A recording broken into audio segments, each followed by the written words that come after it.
Oh, wow. That was quite an adventure. My partner, Mr. Michelin here, is an absolute death trap having him in the front seat. I can't see it in my mirror here. The gang's all here in the back. We just made it to Alloy Rim Specialists. They're who I use and who I've always trusted.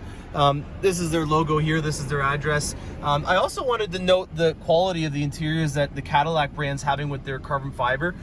They've really stepped their game up at General Motors with the quality of the carbon fiber and just how everything's laid out. You'll see the Bose Performance speaker system is also in this new redesigned XT5.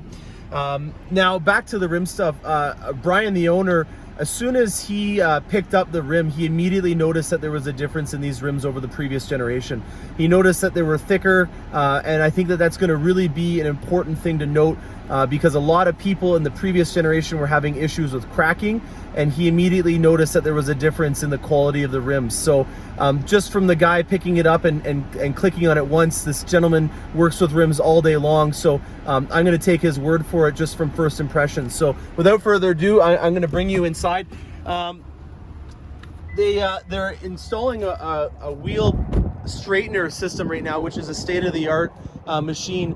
I just want to quickly show you around this place, but they're in the process of installing it right now, so it may be not a good idea to film the content today. So waiting here, we've got a pretty cool new machine coming in. Wow, look at that. So this is where they're going to be doing most of the content. Brian is the owner of the business. He's somebody that I've been using for a long time. If you're ever in the London area and you're needing any work done to your vehicle, this is the guy to help you out. He welds stuff, he can repair stuff. Wow, look at that. That's very sick. What's that from, man? A Trans Am? 78 Trans Am. Holy cow. Got it. Very cool. All right, guys, I hope you enjoyed that and stay tuned for more.